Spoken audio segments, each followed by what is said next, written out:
자, 이런 엘리의 가정에 이제 하나님께서 하나님의 사람을 보냅니다. 27절. 하나님의 사람이 엘리에게 와서 그 집에 아주 무서운 저주를 내리게 되는데, 이 저주를 내리기에 앞서서 하나님은 무슨 얘기를 하냐. 27절. 27절에 나오는 내용은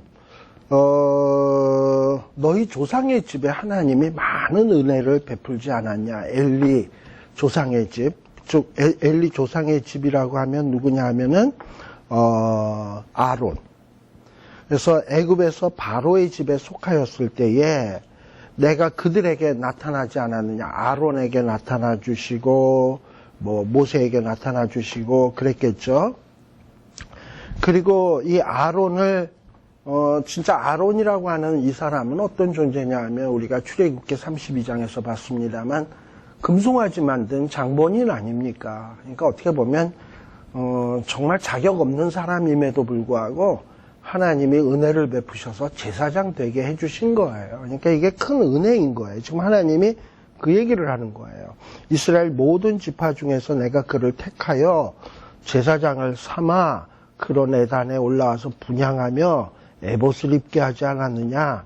이건 큰 축복 아니냐. 이렇게 축복을 받았으면 너희의 집안이 잘해야지 하는 얘기를 하는 거예요.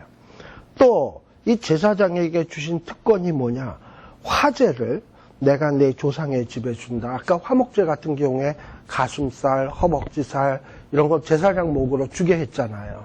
그래서 하나님께서 제사장들이 굶어 죽지 않도록, 아니 누구보다도 좋은 것은 제사장이 가질 수 있도록 이렇게 은혜를 베푸셨다는 거예요.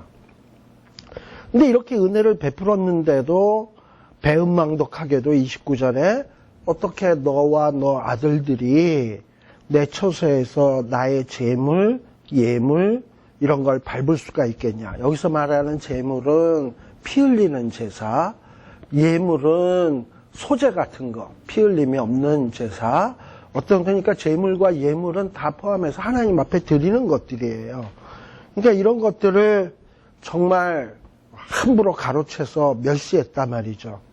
그럼에도 불구하고 그런 아들들을 나보다 더 중히 여겨서 내 백성 이스라엘에 드리는 가장 좋은 것으로 스스로 살찌게 하느냐 이러면서 책망을 하고 있습니다. 자, 그래서 이 30절 그러므로 하나님이 뭐라고 얘기하냐. 내가 전에는 내 집과 내 조상의 집이 내 앞에서 영영히 행하리라 하였으나, 즉 제사장의 직책을 계속 감당하게 하게 해 주었지만 이제는 결단코 그리하지 않겠다라는 거예요. 홈리와 비느하스를 제사장직에서 쫓아낼 뿐만 아니라 죽이시겠다는 거예요. 그러면서 이제 하는 말이 뭐냐 하면 나를 존중히 여기는 자를 내가 존중히 여기고 나를 멸시하는 자를 내가 경멸히 여긴다. 어떻게 보면 이 사무엘서에 보면 주제가 되는 몇 가지 말씀들이 있습니다. 한 3가지를 대표적으로 얘기한다면 첫 번째는 겸손한 자는 하나님이 높이시고 교만한 자는 낮추신다는 이 말씀. 또 두 번째는 뭐냐면 하나님을 존중히 여기는 자는 하나님께서 존중히 여기시고 하나님을 멸시하는 자는 하나님이 경멸하신다는 이 말씀도 주제 말씀 가운데 하나예요. 그리고 이제 나중에 가면 또 뭐가 나오느냐 하면 사람은 외모를 보거니와 하나님은 마음의 중심을 보신다. 요 한 3구절이 어떻게 보면 요 사무엘 상하를 쭉 이끌고 가는 굉장히 주제되는 말씀입니다. 우리가 알다시피 다윗과 사울, 다윗은 하나님을 존중히 여기는 자. 그래서 여호와의 기름 부음 받은 자도 존중히 여겨서 죽일 기회가 왔음에도 죽이지 않았고, 반면에 사울은 어떠하냐? 하나님을 멸시한 자. 하나님이 다 아말렉과 싸운 다음에 죽이라 그랬는데 하나님의 명령을 멸시하고 순종치 않았어요. 그러면서도 또 재물을 가져오면서 하나님 앞에서 어떻게 하냐? 이거 갖고 제사 드리러 갔다. 순종하지 않고 가져온 재물을 하나님이 어찌 기뻐하시겠습니까? 그러니까 또 거짓말로 포장하네. 이거 하나님 다 멸시하는 거거든. 그러니까 이런 멸시하는 자들을 하나님이 어떻게 낮추시나. 이런 얘기들이 이 사무엘서에 기록되어 있는 거예요. 자, 그런데 31절서부터 보게 되면 얼마나 엘리 집안이 혹독한 하나님의 심판을 받느냐 하면은 내가 내 팔과 내 조상의 집 팔을 끊어 내 집의 노인이 하나도 없게 하는 날이 이를지라. 그래서 여기 보면 이 팔이라고 하는 것은 힘을 얘기야. 오른팔, 왼팔 뭐 이럴 때. 그래서 너희 집에 있는 그 팔을 다 힘을 끊어서 너희 집에 노인이 하나도 없게 하는 날이 이르게 하겠다는 거예요. 노인이 없다라는 얘기는 장수의 축복을 걷어가 몽땅 일찍 죽는다는 거야. 집안이. 너희 집안은 노인이 하나도 없다. 오래 사는 사람, 제 명껏 사는 사람이 하나도 없다. 다 일찍 죽는다. 자, 그러면서 여기 보면 노인이 하나도 없는 날이 이른다. 또 32절에서도 뭐라 그러냐면 내 집에 영영토록 노인이 없을 것이다. 또 33절의 끝부분에 보면 또 뭐라고 돼 있어요? 젊어서 죽으리라. 이러면서 명껏 못 산다는 얘기가 표현만 바꿔서 한 3번에 걸쳐서 반복하고 있어요. 이 얘기는 반드시 하나님이 그렇게 하시겠다는 거죠. 반드시 하나님이 그렇게 하시겠다는 거예요. 그리고 하나님은 또 어떻게 하느냐. 여기에 보게 되면 그 32절에 보면 이스라엘에게 모든 복을 베푸는 중에 너는 내 처소의 환난을 볼 것이며 이 성소에서 엘리 제사장은 어떤 환난을 볼 것이며 그 다음에 그 모든 자식들이 이 젊은 날에 죽고 34절에 보면 홈리와 비느하스가 한 날에 죽을 것이다. 그리고 홈리와 비느하스가 죽는 것이 둘이 당할 그 일에 내게 표징이다. 즉 홈리와 비느하스가 죽음을 통해서 앞으로 노인이 하나도 없게 된다라는 표징이 될 거다라고 얘기를 하고 있는 거예요. 근데 이 일이 언제 이루어지느냐 하면 사무엘상 여러분들 22장? 12장이요? 22장.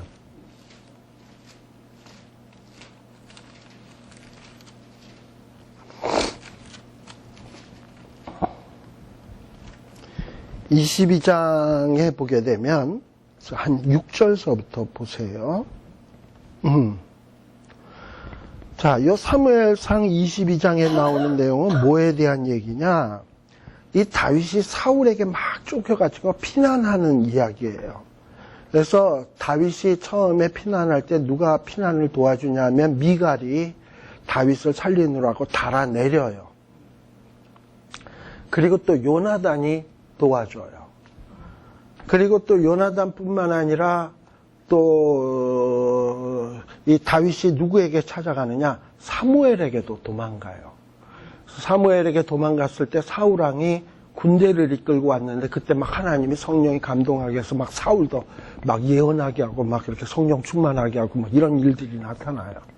그러다가 또 다윗이 어디로 도망을 하게 되느냐 하면은 여기 누굽니까? 아히멜렉이라고 하는 제사장에게도 도망가요. 근데 이 아히멜렉이라고 하는 제사장에게 도망갔을 때, 이 다윗이 뭐라고 얘기하냐면은, 이 아히멜렉이 막 두려워하니까. 왜냐하면 다윗은 사울에게 미움받는 자인 줄 알잖아요. 그런데 이런 자를 자기가 도와줬다가는 자기도 어떻게 될지 모르니까 두려워하는데, 이때 다윗이 거짓말을 한다고, 아히멜렉에게. 나는 사울의 왕명을 받고 왔다. 그런데 지금 먹을 것이 없어서 내가 배고픈데 먹을 걸 좀 달라 해서 성전에서 있는 진설병을 얻어먹어요.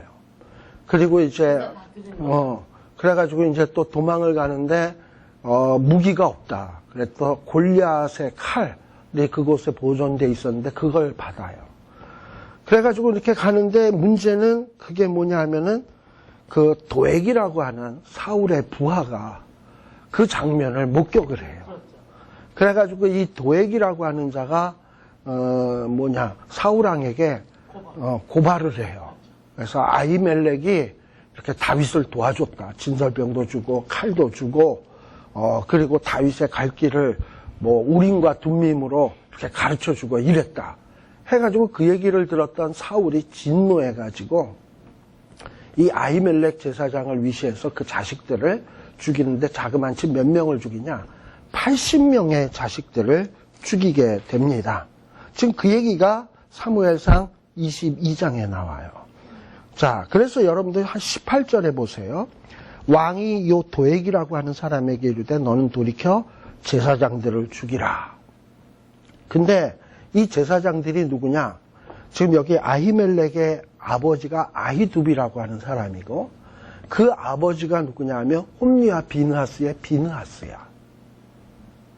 그러니까 홈리와 비느하스가 죽고 그 후손들이 전부 다 노인이 없게 싹 다 죽는다 그랬는데 요 일로 인해서 85명이 제사장들이 완전히 몰살을 당하게 되는 거예요.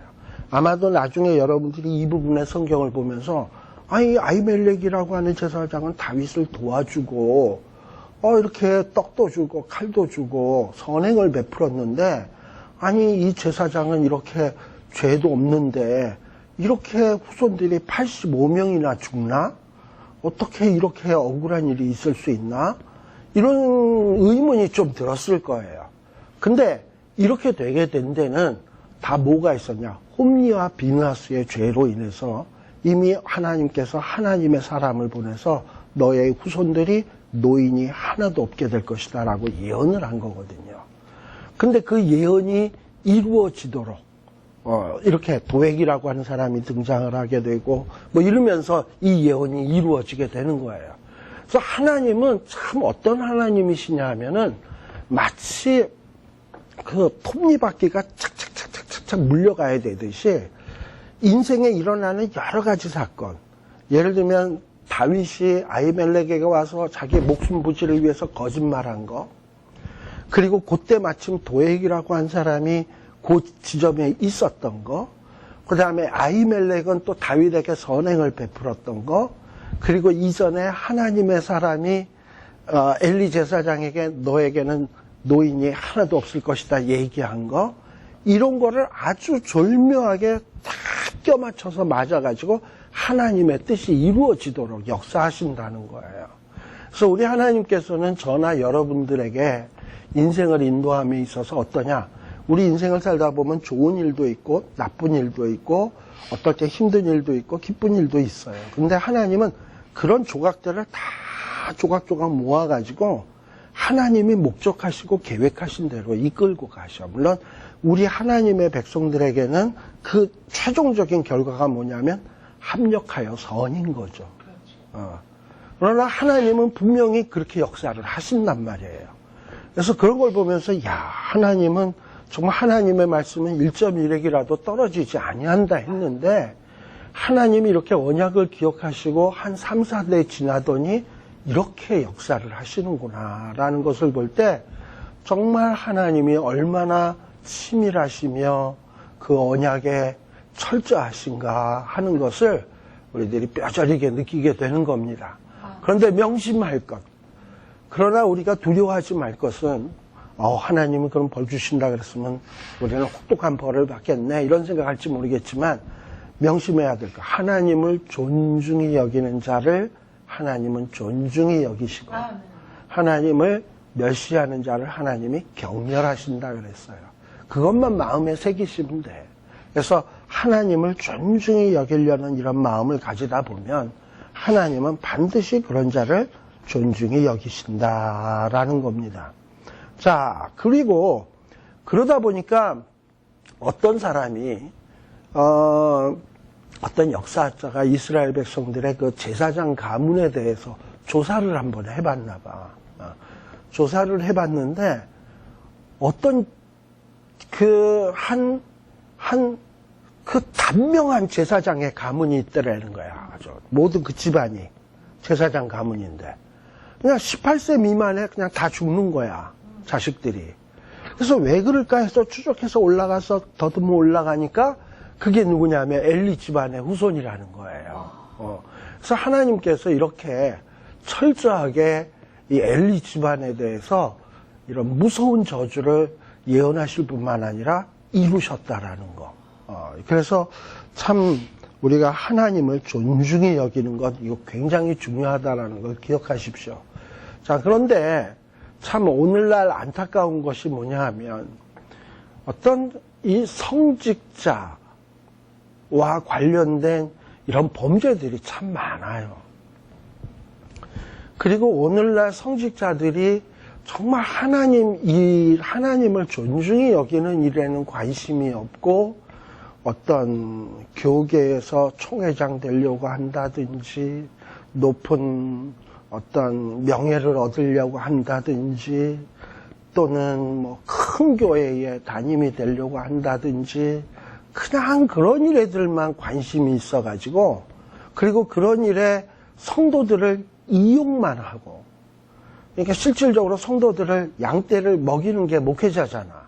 그런 일에는 관심이 없고 자기의 명예를 이루고 권세를 이루고 권력을 쥐고 이런 데만 급급한 모습을 보게 될 때 그 모습이 어찌 보면은 이 엘리 제사장과 같은 것 아니겠는가 하는 이런 두려운 생각도 한번 가지게 되는 거예요. 그래서 분명한 것은 하나님은 절대 속지 않는단 말이죠. 아무리 성직자들이 거룩한 탈을 쓰고 겸손한 척하고 그렇지만 사람은 외모를 보거니와 중심을 꿰뚫어 보시는 하나님께서는 반드시 그것을 다 달아보시고 아까 그 한나의 기도에 보면은 2장 3절에 보면 여호와는 2장 3절의 끝부분에 보면 여호와는 지식의 하나님이시라 뭐다 행동을 달아보시느니라. 이 하나님을 속일 수가 없는 거예요. 그래서 엘리 제사장의 이 집안이 하나님이 달아보시고 너희는 죽어야 돼. 너희 집에는 오래 살 자가 없어. 노인이 없어. 이러고서는 저주받는 집안이 되었다. 그뿐만 아니라 아까 유족한 자가 나중에 구걸을 하게 된다 그랬는데 36절에 보면 엘리 제사장의 집에 남은 사람들은 뭐냐? 나중에 다른 제사장들에게 가서 우리 혹시 남는 무슨 성전에서 할 일이라도 있으면 우리가 끼니라도 좀 이어갈 수 있다면 이런 어떤 구차한 삶이 되겠다라고 얘기를 하고 있는 거예요. 얼마나 무서운 일입니까? 그죠? 반면에 또 3장에 들어가 봅시다. 여기도 또 엘리 제사장하고 사무엘을 비교하는 얘기예요. 사무엘이 엘리 앞에서 여호와를 섬길 때에 여호와의 말씀이 희귀하여 이상에 흔히 보이지 않았다. 여기에 보면 여호와의 말씀이 희귀하여 이상해 보이지 않았다라는 것은 하나님이 더 이상 엘리에게 어떤 계시의 말씀을 주지 않았다라는 것을 얘기합니다. 그리고 또 여기에 보면 희귀하여 이상이 흔히 보이지 않았더라라는 것은 또 한편 엘리 자신도 또 당시의 이스라엘 백성들도 하나님의 말씀에 대해서 무관심했다라는 거예요. 이게 바로 사무엘이 막 자라나서 엘리 앞에서 여호와를 섬길 때 일어난 현상이라는 거예요. 또 2절에도 보게 되면 엘리의 눈이 점점 어두워 가서 이건 뭐 육체적인 눈이 어두워 갔다라는 뜻도 되지만 또 하나는 영적인 눈이 어두워서 하나님의 뜻이 무엇인지 전혀 분별을 못해. 자, 그런데 이렇게 어두워가서 잘 보지 못하는 그때에, 그러니까 엘리는 아주 영적으로 어두워져 있는 그때에 이 사무엘이 엘리도 누웠고 사무엘도 이제 처소에 누웠어요. 근데 3절에 보면 하나님의 등불이 아직 꺼지지 아니하였으며 라는 말이 나와요. 성전의 등불은 항상 켜놔야 돼. 그래서 특히 밤에 어두울 때 항상 켜놔야 되는데 저녁에 등불을 켜요. 그리고 언제 끄냐? 이제 해가 뜰라 그러면 꺼요. 그러니까 밤에는 등불이 켜져 있는 거예요. 자, 그런데 등불이 아직 꺼지지 않았다라는 것은 뭡니까? 아직 새벽이 아직 새벽이야. 아직 해가 뜨지 않았어. 그러니까 이 새벽 미명에 사무엘은 하나님의 언약궤가 있는 성전에 누워 있는데 음성이 들린 거예요. 그 음성은 여호와께서 부르신 소리입니다. 우리가 다 아는 내용이에요. 자, 이렇게 보통 우리가 성경의 어떤 그 계시의 시대를 하나님이 계시 주시는 방법으로 시대를 좀 나누기는데, 첫 번째는 신현 시대가 있어요. 신현 시대는 하나님이 직접 음성으로 들려주시던 시대. 그러니까 여기에 해당된 사람들은 아브라함 뭐 이런 사람들이겠죠. 자, 그 다음에는 또 어떤 시대냐? 중재자를 통해서, 모세를 통해서 하나님이 말씀을 주시고 모세가 백성들에게 말씀을 전달하는 이런 시대. 또 이 중재 시대는 또 어떤 것도 중재 시대냐 하면은 하나님이 선지자들에게 말씀을 주시고 선지자들이 말씀을 대신 전하는 그런 시대. 자, 그 다음에는 하나님이 또 계시를 주시는 방식으로 하나님이 말씀을, 하나님의 계시의 내용을 기록하도록 해서 기록된 성경을 읽음을 통해서 하나님의 뜻을 알게 되는 시대. 이런 시대로 나누어질 수 있어요. 자, 그런데 사무엘은 어떤 사람이냐? 장차 선지자의 일을 해야 될 사람이에요. 즉 하나님의 계시를 받아서 백성들에게 전달해야 되는 사람입니다. 그런데도 하나님이 지금 사무엘을 부르시는 것이고 사무엘에게 어떤 계시의 내용을 주려고 하는 거예요. 자, 그러다 보니까 이 선지자들이나 모세 같은 사람은 하나님의 음성을 들어. 근데 일반 사람은 못 들어. 그러니까 왜 나는 안 들을까, 안 들릴까? 그게 자연스러운 거예요. 근데 또 하나님의 음성을 듣는다고 이게 좋은 거냐? 뭐 들으면 좋지. 근데 내가 듣고 싶을 때 들을 수 있어야지. 나는 듣고 싶은데 하나님이 침묵하고 계시면 얼마나 답답한 줄 알아요? 나는 듣고 싶은데 하나님은 말을 안 해. 그런데 또 나는 뭐 별로 듣는 일에 관심 없는데 하나님이 와서 벌써 또 얘기해. 그것도 또 얼마나 당황스러운 줄 알아요? 그러니까 제일 좋은 건 뭐냐면 내가 하나님의 뜻을 알고 있을 때 펴서 읽어보고 또 덮어놓고 이게 어떻게 보면 제일 좋은 시대예요. 근데 아무튼 사무엘을 만나기 위해서 하나님이 지금 나타나는 장면이에요. 근데 여기에서 조금 이상한 것이 뭐냐면 3장 7절이에요. 하나님이 사무엘을 부르는데 무슨 얘기냐? 사무엘이 아직 여호와를 알지 못하고 여호와의 말씀도 아직 그에게 나타나지 아니한 때라 라는 말이에요. 이상하잖아. 우리 앞에 분명히 2장에서도 사무엘이 여호와를 섬기니라. 그리고 뭐 이런 얘기들이 계속 나왔는데, 그런데 사무엘이 아직 여호와를 알지 못한다? 여호와의 말씀도 나타나지 않았다? 이게 도대체 무슨 얘기일까라는 생각이 든단 말이죠. 특별히 3절에서 4절에서도 보면 사무엘이 불렀으면은 여호와의 음성을 들은 거 아니야. 그죠? 말씀이 나타난 거 아니야. 그런데 말씀이 아직도 안 나타났다.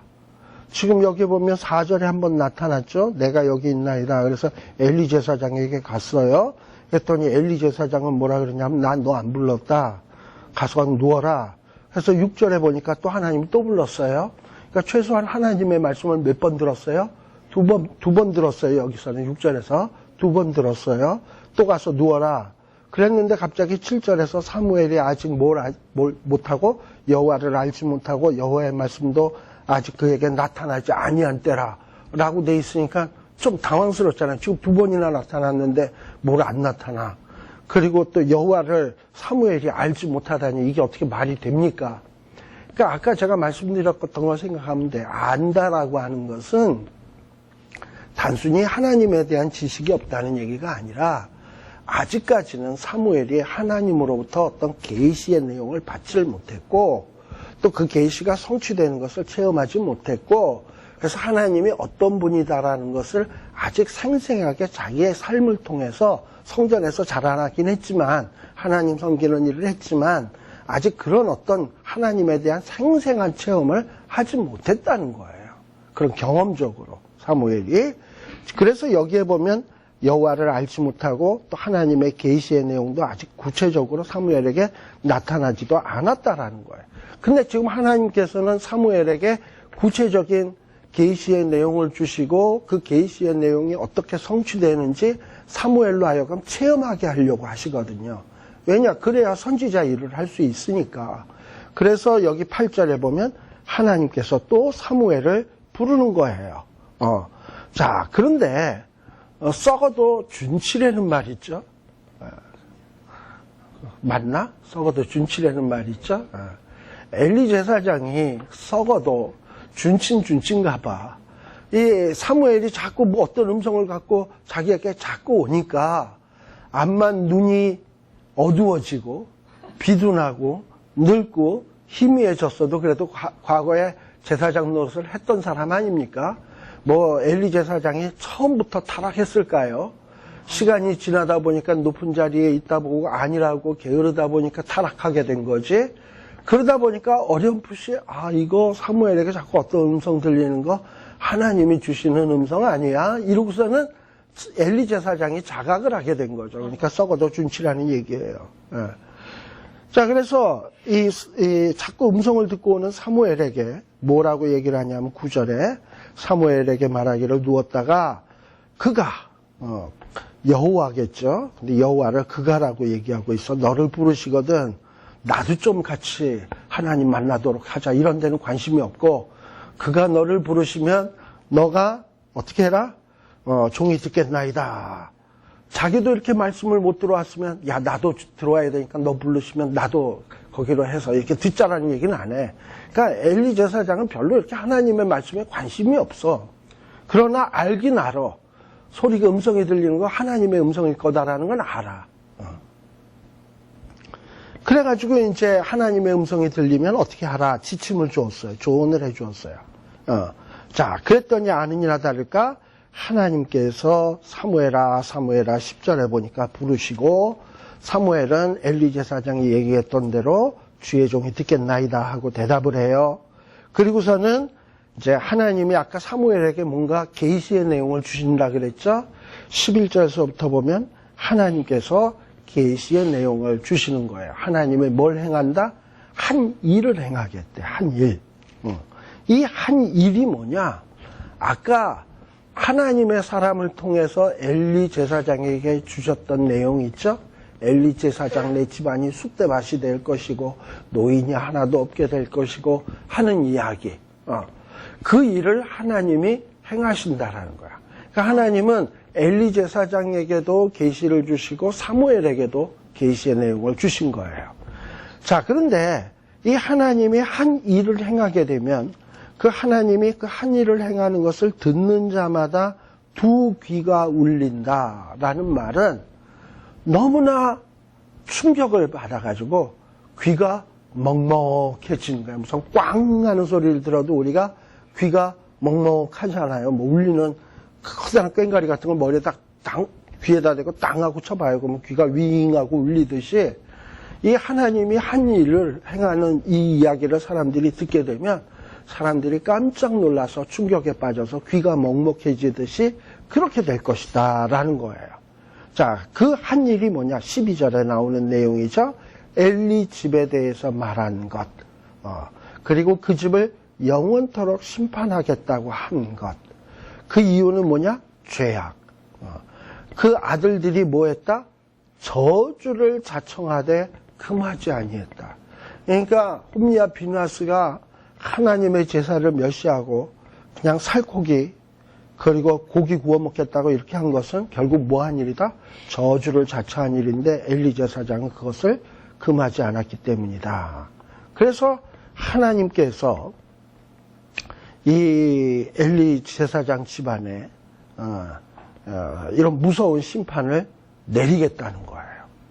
자, 그런데 문제는 15절에 보면 사무엘이 이렇게 하나님의 계시의 말씀을 들은 다음에 그 계시의 내용을 15절에 보면 엘리 제사장에게 알리기가 참 두려워. 그렇잖아요. 우리가 좋은 얘기는 참 얘기해 줄 수 있어도 싫은 얘기, 너 이제 내가 어제 계시 받았는데 너네 집 저주 받는데 이런 얘기 하기 쉽겠어요. 설사 하나님 앞에 계시를 받았다 하더라도. 그러니까 심히 두려워하는 거야. 또 사무엘에게 있어서 엘리는 어떻게 보면 아버지나 마찬가지인데. 근데 그 아버지의 집안이 쫄딱 망한다 이러고 얘기를 하자. 이게 참 괴로운 거예요. 그런데 이렇게 괴로워하는데 또 요때 마침 16절 엘리 제사장은 사무엘을 부르는 거야 또. 그러니 얼마나 가시방석이겠습니까? 자, 그리고서는 17절에 엘리 제사장은 얘기하기를 야, 너 하나님이 어제 너 불렀대는데 널 만나서 무슨 말씀을 했느냐? 청하노니 내게 숨기지 말라. 그러니까 나 속이지 말라라는 거죠. 있는 대로 얘기하라는 거죠. 너 혹시 하나라도 숨기면 하나님이 너에게 벌을 내리고 또 내리시기를 원하노라. 공갈 협박을 했죠. 이러니 뭐 사무엘이 대답을 안 할 재간이 있어요.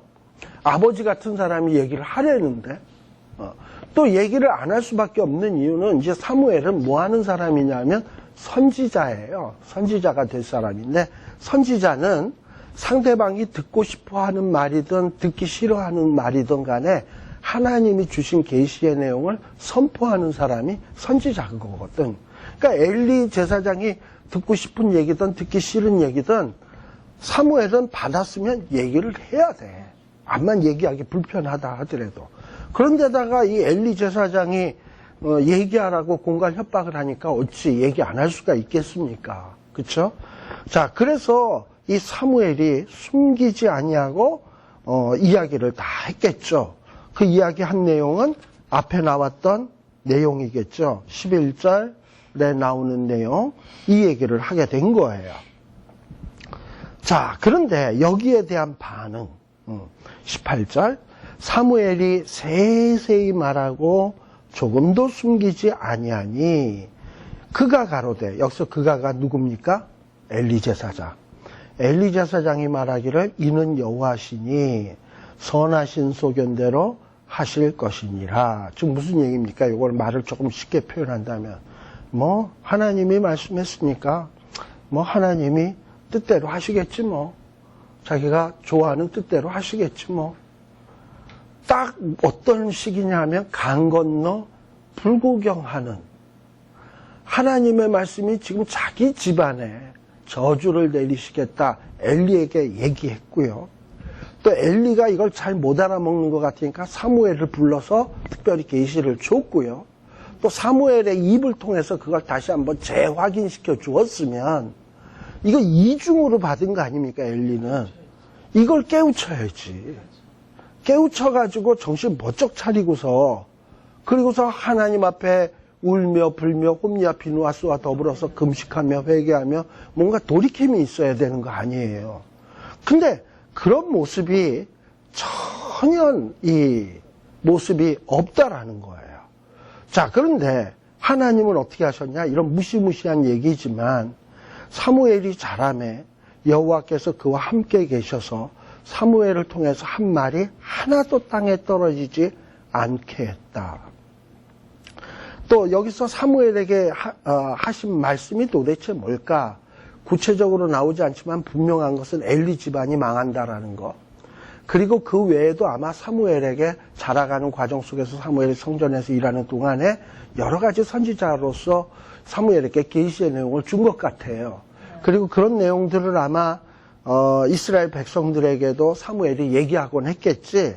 근데 그런 얘기들이 하나도 땅에 떨어지지 않도록 하나님의 역사, 하나님의 역사하심이 있어서 사무엘은 점점 백성들 가운데서 어떻게 되냐? 선지자로 세우심을 입은 줄 사람들이 깨닫게 되었다라는 거야.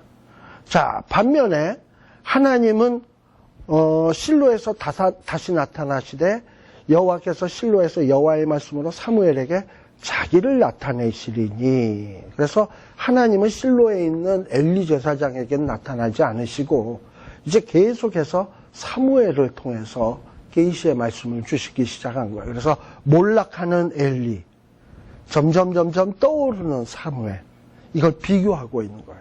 사무엘은 여호와를 존중히 여기고 여호와의 말씀을 아주 중히 여기고 존중히 여기고 엘리 제사장은 하나님의 선지자 사무엘을 통해서 하나님이 말씀을 주셨지만 강 건너 불구경하는, 하나님에 대한 존중함이 전혀 없는, 하나님에 대한 두려움도 없는, 머릿속으로는 있는지 모르지만 실제 삶 속에서는 전혀 그것이 없는 그래서 이런 엘리 제사장이 어떻게 몰락해 가는가 하는 얘기가 이제 4장에서는 아주 신랄하게 그 이야기가 펼쳐지게 되는 거예요.